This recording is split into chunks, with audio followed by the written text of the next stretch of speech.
This episode of Q Point Podcast is pre-recorded, produced and sponsored by Quirk, broker at Next Home Experience. Different views. I know your story. From different cues.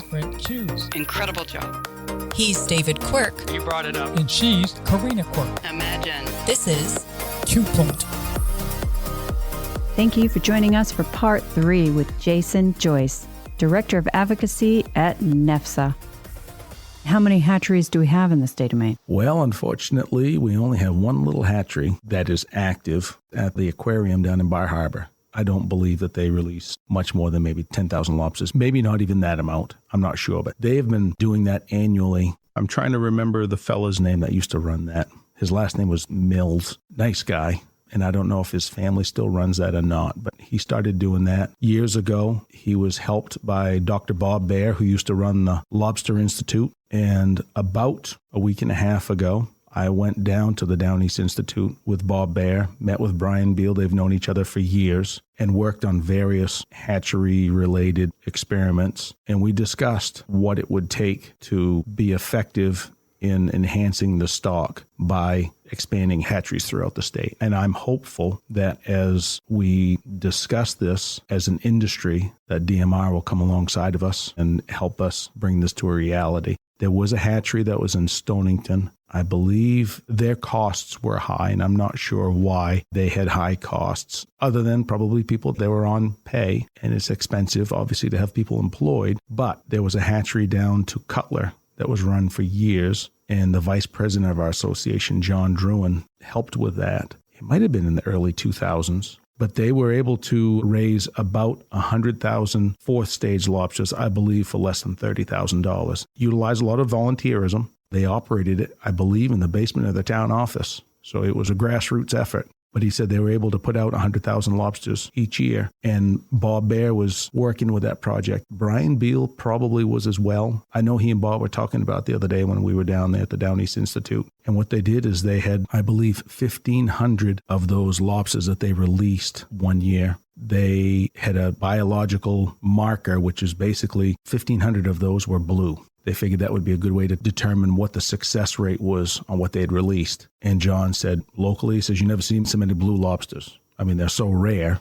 but obviously those were being caught and seen from how many times that they were caught and released. Also, they had a system, I believe, in which every time the lobster was caught, the fisherman was supposed to put a little notch in it so you could tell if it had been caught before. So they would take a count, and then the fisherman, if he hauled up a trap and you had a couple blue lobsters in there, and this one had 2 notches, this had 1 or whatever, they would write that down and keep track of that. So they determined, I don't know exactly the success rate, but it was quite high. John Druin, my friend down there to Cutler, as I said, he's a vice president of NEFSA. He worked with that project. He's a big proponent of that. We're coming into an age of AI in which we see advances in so many things. If we can advance the technology with hatcheries, if it's not as successful as we hope, it can't hurt. So it's always been, as you had mentioned, speaking to your friend up in Stonington, for me, growing up in the fishing community, I have never heard one negative comment from the fishermen whenever the topic of hatcheries comes up. All I've ever heard is,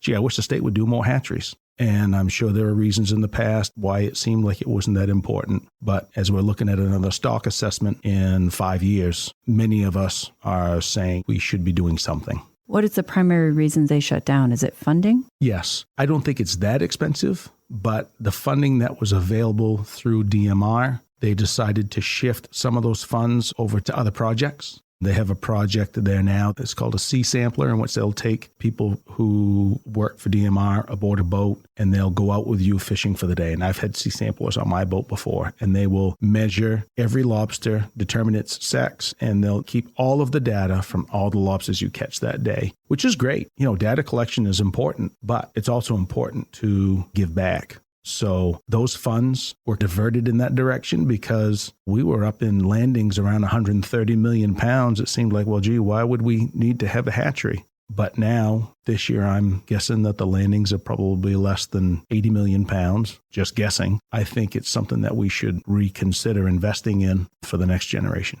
And what exactly is a landing? It's the total catch for the year. Now, if you referred to the landings just in Stonington, Stonington is the #1 landing dock in the state for lobsters. and really the whole eastern seaboard. Maine is the largest landing state of lobsters in New England, and Stonington is the number one landing port or dock in the state. So landings would be referring to the catch in that area. And when I refer to landings of 130 million pounds plus or 80 million pounds, that's in reference to total state landings for a fishing year. So that's quite an industry for the state of Maine and New England. You would think that Maine would put some focus back into the stock. Well, it seems to make sense to me and to most fishermen that I talk to. Like I said, I haven't heard any fisherman ever say, I'm glad we don't have hatcheries. Never heard that statement before in my life from any fisherman. So I think it's a good thing for us to focus on. Corinne and I do have a lot of friends who are lobstermen or fishermen. How do you get involved if you wanted just to start out doing that? Well, it's generational, and not everybody is generational. Some people are first-generation fishermen. You got to start somewhere. Some of those first-generation fishermen would be people who happen to move into town and they have children who start going on the deck of a boat and they realize they have a love for it. And it's good to have good mentors. So as society has developed, I would say, in my lifetime, there are many things that, as they've developed, that society may frown upon. Now, society has in the past encouraged young people to go and get a college degree, which is great. But they've also kind of looked down on some of the trades similar to fishing. Well, we found out in the last 10 years or so, well, plumbers are pretty darn important. So are electricians, so are carpenters. Well, so are fishermen. And it is, as I described before when we were talking about ropeless, it is the deadliest occupation within our country. It is a very physical and mentally draining occupation in a hazardous environment, which gives very little chance, if you make a big mistake, to recover from. From a young age, when I was going with my dad, I had a handful of traps, things like that. When you're young, get used to wearing a life jacket. Dad, it's uncomfortable. Tough luck. You keep it on, especially when you're around the head of the dock. You fall off the dock, hit your head, we won't be able to gaff you out. So it's easier, in my opinion. Now you have some people who show up and they're over the age of 18 and decide they want to get into it. We do have a system within the state here of someone can apprentice with a fisherman, get in 2,000 hours, and there are waiting lists on each of the zones. Some waiting lists are longer than others. Those waiting lists, for the most part, have diminished a lot. It was a larger waiting list 15 years ago. The waiting list now is significantly shorter because the waiting list would be comprised in each zone of a system where, for example, I believe in Zone B, we have 3 fishermen out before we let 1 fisherman in. But in the interest of the tradition of generations of kids getting into the fishery, we allow students to get a license if they get their 2,000 hours in before they turn 18, and then they are bumped right up to a commercial license. So that has helped keep our numbers higher. If we did not have the ability of kids being able to get their commercial license by the time they were 18, if they get that time in.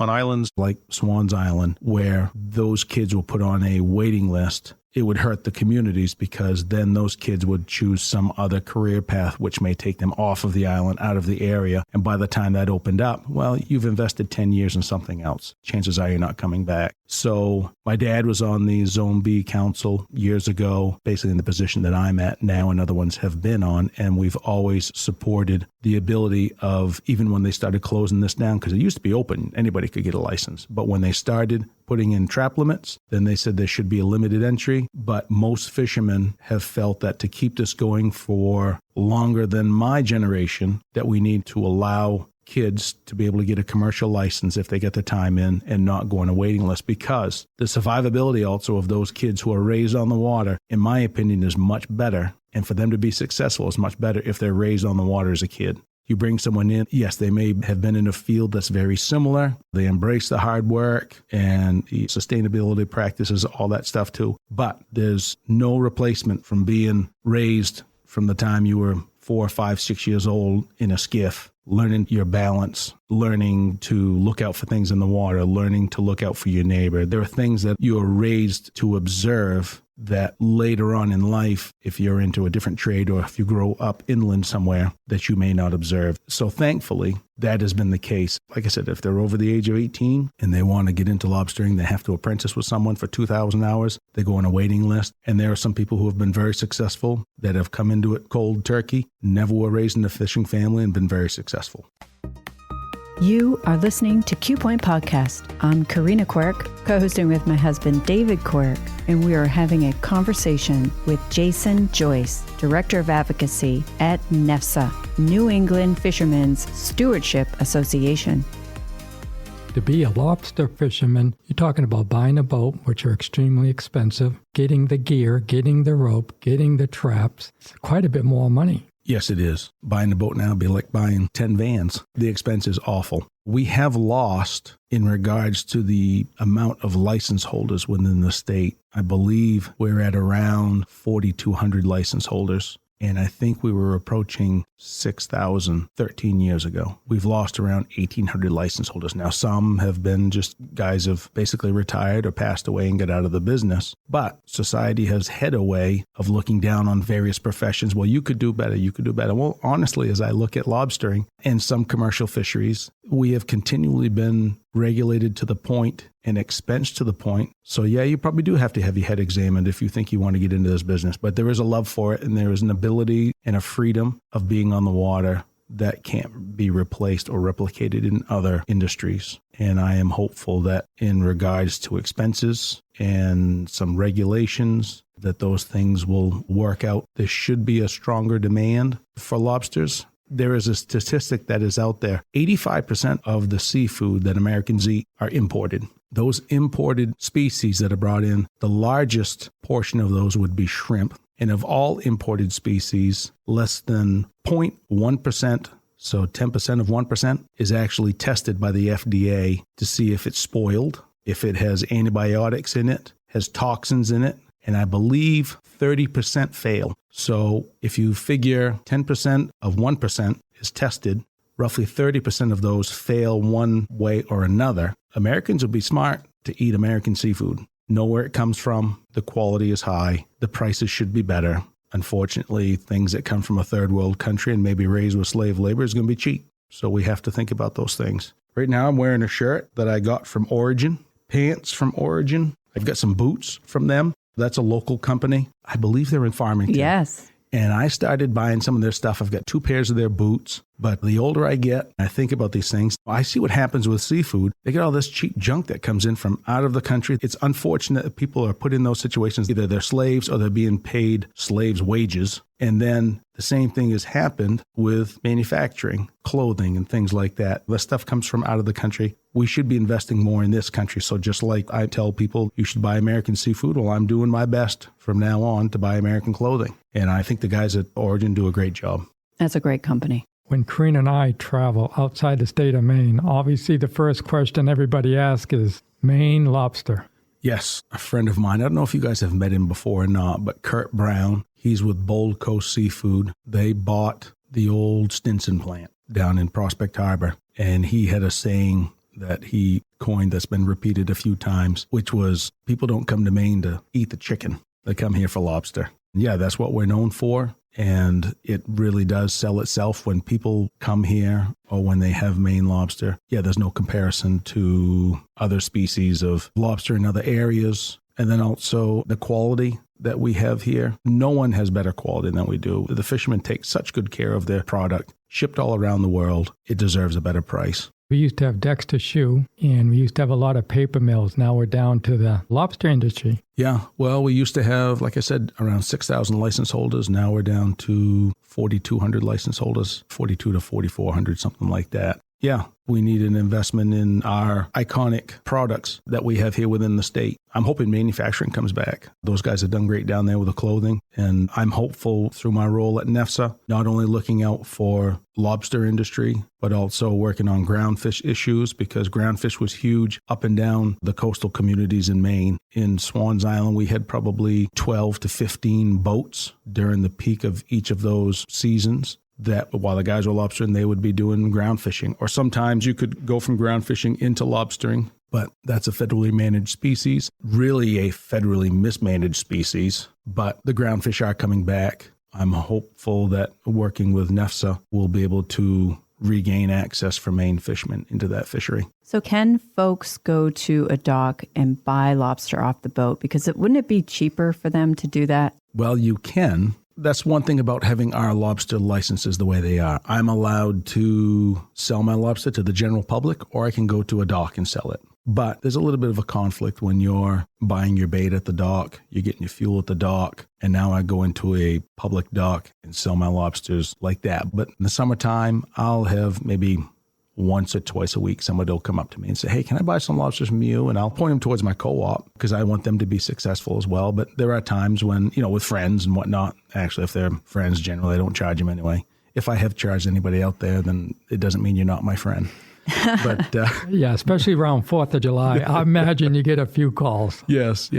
So that is one thing about having a Maine lobster license. A fisherman is allowed to sell to the general public. They don't have to sell to a dealer, as opposed to other species like my cousin and I raise oysters. We're only allowed to sell to licensed dealers or to restaurants that have an enhanced shellfish license or to the general public, but you have to sell off of your site right there. But that is dealing with some other issues at hand there with Vibrio and how quickly some of those conditions can advance in warm temperatures. So you got to be careful with that. But with lobsters, yes, Maine lobstermen, they're allowed to sell to whomever they want, but most of them sell to the docks because we also understand that the docks have to make a living. Before we let you go, can you tell us of one thing you're working on right now? One thing I just got through working on for NEFSA and for the Zone B Council, I think it was LD 1473, and it was an act to remove the requirement of having a pilot on an international ferry, which basically was an effort by the CAT to be allowed to run without a pilot on their boat. And this first came to light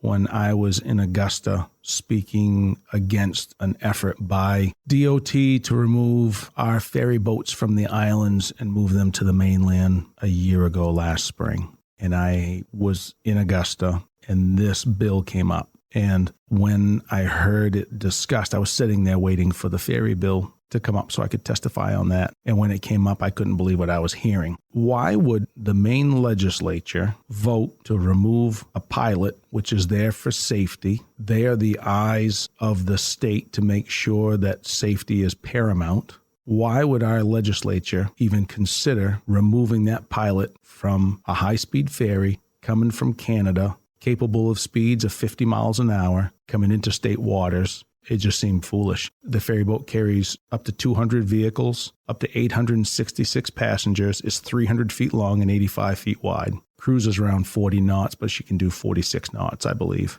So that bill was brought up when I was down there in Augusta, and I testified against it. It was voted down, and then there was an effort to carry it over, which it was carried. I've been around long enough to know that if things like that are carried, there's somebody important or somebody with some power that wants to carry that over. So it was carried, even though it was voted down into this next session. So I was made aware that it was being brought up again, and there was an opportunity to testify. And there was no good reason for it whatsoever. I was able to, as I said, represent Zone B and NEFSA in that fight, established a really good relationship with the Pilots Association. And when you hear somebody with the experience of the pilots describe all that they do on those boats, it may appear that they're just standing there, I guess, and giving a little bit of advice, but they are looking out for so many things, possible hazards, different weather conditions in which they advise the vessel if they come into state water. So our law is that when a vessel coming in from international waters into the state, they have to have a Maine pilot on board. And that Maine pilot gives oversight to that captain and crew on operations of that vessel as they're traversing through our state waters. Now, that vessel coming into Bar Harbor is going right straight through where a lot of trap gear is. In the summertime, there's an awful lot of boat traffic that isn't just fishermen, but they're also sailboats, kayakers, you name it, people that probably shouldn't be on the water. But when you're operating a 300-foot vessel, removing that extra layer of safety of a pilot is just absolutely foolish. In the interest of public safety, that was just crazy. But anyways, got some good testimony in there from some of the fishermen. I was able to testify before the Maine Pilotage Commission. Heard some good educational testimony from the pilots on all that they look out for, and was able to bring in some fishermen to testify who fish in that area and were there during a time when the pilots weren't required on the boats. And they were able to recount the close calls that they had had. So that was a big win. I mean, this was a bill that covered 2 sessions. There was a real heavy lean from somewhere up above to make sure that pilot was kicked off. And during this whole bill process, at no time did the cat's owner or its lobbyist firm ever reach out to the Zone B Council, to the fishermen that fish in the area, to any of the fishery associations. Did not reach out to anybody. But boy, I'll tell you what, they really shook the bushes trying to find people anywhere that would support it. But I was surprised. They went to the town of Bar Harbor, and they got the town of Bar Harbor's council to support them removing a pilot off of the boat. And I was amazed that they could do that. And it was unfortunate because they were doing it from the perspective of, well, it was going to save the cat some money. And they, in my opinion, put public safety on the back burner. But we won that fight. That bill right now has been moved forward. The Transportation Committee voted to oppose it as it was written. And now what they've done is they've decided, well, we can't get rid of the pilot. Now they want the state to pay for that. My opinion on the whole thing is that the pilot needs to be there. Who pays for it? My opinion and advice to them in my testimony was add an $8 surcharge to cover the pilot, and that covers it. And then the customer pays for it, not the state. I saw that bill coming up, and I was kind of surprised like you, because I'm thinking, why would the Maine taxpayers pay for somebody coming from Canada to Bar Harbor? That it should be included in the price of the ticket. That only makes sense. If it's an extra $8, the tickets go up $8. Because a lot of people don't even ride the cat, so why are you asking them to pay for it? Right. Because it does carry a lot of American passengers as well. I could see the legitimacy of them asking the state to cover half, which is roughly $150,000, $140,000. But I don't think it's right for the state to pay for all of that cost. I'm just glad that we won that fight to make sure that at least there is a pilot on there. So public safety is number one. How they pay for it, I guess they'll see how they do that. I'm not in charge of that. Personally, I think we pay for enough, so they should just increase their ticket cost and take care of it as a business would. That sounds reasonable to me. I would agree with that. Jason Joyce, Director of Advocacy at NEFSA. Thank you so much for joining us. This has been very informational. We appreciate it. Well, I appreciate you having me on, and hopefully half of what I've stated is actually accurate. I hope so, too. Well, we hope to see you out on the waters. Thank you. It'll be great visiting with you guys. Yeah, we'll be over to Swans Island, pick you up. Yes, Sounds thank good. you. You've been listening to Q Point. Follow us at qpointpodcast.com or on your favorite streaming app. This is where you can get the news from the people who make the news. Make sure to join us next time. We hope you tune in. Q Point Podcast invites guests and candidates from all parties to join the conversation. The views, information, opinions, and comments expressed during this program do not necessarily represent those of the host, Q Point Podcast, associates, affiliates, and CQRE LLC. Thanks for being a part of the conversation. The most important voices aren't always the loudest ones. They're the voices of everyday people, raising families, running businesses, serving their towns. That's who we want to hear from. Share your ideas with us online, and let's make sure those voices are never left out. Find us on Facebook or on X or at qpointpodcast.com. We look forward to hearing from you. Catch every episode at qpointpodcast.com or wherever you stream. Tune in and tell your friends.